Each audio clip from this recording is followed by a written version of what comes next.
ദേശാഭിമാനി മുഖപ്രസംഗം 2024 മെയ് 29.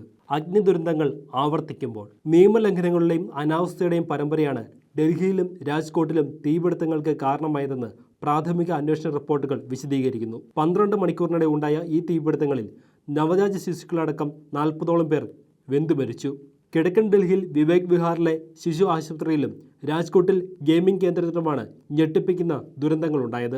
രാജ്യത്തെ പ്രമുഖ നഗരങ്ങളിൽ അഗ്നി ദുരന്തങ്ങൾ പതിവാണെന്നത് സുരക്ഷാ വീഴ്ചകളുടെ വ്യാപ്തി എടുത്തു കാണിക്കുന്നു. ഉത്തരേന്ത്യയിൽ ഉഷ്ണതരംഗം സകല തീക്ഷ്ണതയോടെയും അനുഭവപ്പെടുന്ന ഈ സമയത്ത് എല്ലാവരും ജാഗ്രത പാലിക്കണമെന്ന് ഭരണാധികാരികൾ ആവശ്യപ്പെടുമ്പോൾ തന്നെയാണ് സംവിധാനത്തിൻ്റെ കെടുകാര്യസ്ഥതയുടെ ഫലമായി കൂട്ടക്കുരുതികൾ ഉണ്ടാകുന്നത്. സുരക്ഷാ ഓഡിറ്റ് എന്നത് സങ്കല്പം മാത്രമായി തുടരുന്നു. ഡൽഹിയിൽ ലൈസൻസ് കാലഹരണപ്പെട്ട സ്വകാര്യ ആശുപത്രിയിലുണ്ടായ തീപിടുത്തത്തിൽ 6 പിഞ്ചു ജീവനാണ് നഷ്ടമായത്. തീവ്രപരിചരണ വിഭാഗത്തിലായിരുന്ന ഒരു ദിവസം പ്രായമായ കുഞ്ഞടക്കം അഗ്നിജ്വാലയിൽ അമർന്നു. ആരോഗ്യ ഡയറക്ടർ നൽകിയ ലൈസൻസിന്റെ കാലാവധി മാർച്ച് 31 അവസാനിച്ച ശേഷവും ആശുപത്രി നിർവിഘ്നം പ്രവർത്തിച്ചെന്നത് മനുഷ്യജീവന് തീരെ വിലയില്ലാത്ത നാടായി നമ്മുടെ രാജ്യം മാറിയെന്നതിലേക്ക് വിരൽ ചൂണ്ടുന്നു. ആശുപത്രി കെട്ടിടത്തിൽ അലക്ഷ്യമായി സൂക്ഷിച്ചിരുന്ന 50ഓളം ഓക്സിജൻ സിലിണ്ടർ പൊട്ടിത്തെറിച്ചത് അപകടത്തിന്റെ കാഠിന്യം കൂട്ടി. ഇവിടെ അനധികൃത ഓക്സിജൻ സിലിണ്ടർ വിതരണ കേന്ദ്രം പ്രവർത്തിച്ചിരുന്നെന്ന സംശയവും പോലീസ് പ്രകടിപ്പിക്കുന്നുണ്ട്. അഗ്നിശമന സേന വകുപ്പിന്റെ NOC ഇല്ലാതെ പ്രവർത്തിച്ച ആശുപത്രിയിൽ രാത്രിയിൽ ഡ്യൂട്ടിക്ക് യോഗ്യതയുള്ള ഡോക്ടർമാരും ഇല്ലായിരുന്നു. രക്ഷാപ്രവർത്തകർക്ക് കടക്കാൻ കഴിയാത്ത വിധം ഇടുങ്ങിയ സ്ഥലത്താണ് ആശുപത്രി പ്രവർത്തിച്ചത്. രാജ്കോട്ടിലെ ഗെയിമിംഗ് കേന്ദ്രത്തിന് 2 വർഷമായി അനുമതിയൊന്നും ഉണ്ടായിരുന്നില്ല. പെട്രോളും ഡീസലും പ്ലാസ്റ്റിക് സാമഗ്രികളും സൂക്ഷിച്ചിരുന്ന ഷെഡിൽ വെൽഡിംഗ് ജോലികൾ നടത്തിയതാണ് തീ ആളിപ്പടരാൻ വഴിയൊരുക്കിയത്. അകത്തേക്കും പുറത്തേക്കും ഒരു വാതിൽ മാത്രമായിരുന്നു. ഗുജറാത്തിൽ ഇത്തരം ഉല്ലാസ കേന്ദ്രങ്ങൾ വ്യാപകമാണെന്നത് അഴിമതിയുടെ വിളയാട്ടത്തിന് തെളിവാണ്. അഹമ്മദാബാദിൽ മാത്രം 16 അനധികൃത സ്ഥാപനങ്ങളുണ്ടെന്ന് ദേശീയ മാധ്യമങ്ങൾ റിപ്പോർട്ട് ചെയ്യുന്നു. രാജ്കോട്ട് ദുരന്തത്തിൽ ജീവൻ നഷ്ടപ്പെട്ടവരിലും ഒട്ടേറെ കുട്ടികളുണ്ട്.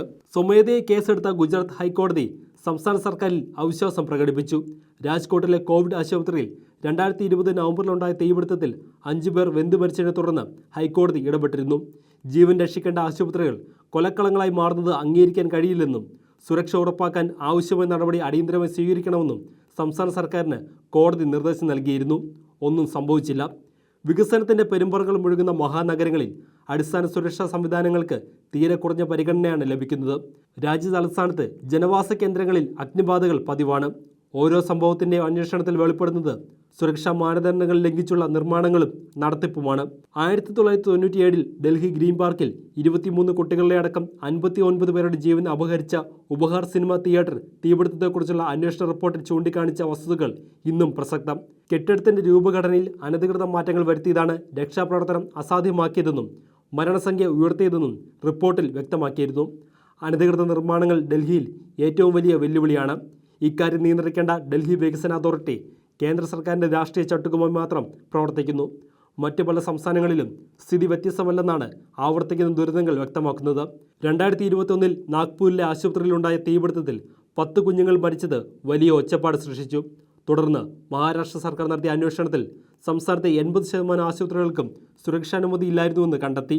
വൻ നഗരങ്ങളിലെ ആശുപത്രികളിലെങ്കിലും സുരക്ഷാ സംവിധാനങ്ങൾ ഉറപ്പാക്കാൻ ഇനി എത്ര നാൾ വേണ്ടിവരും?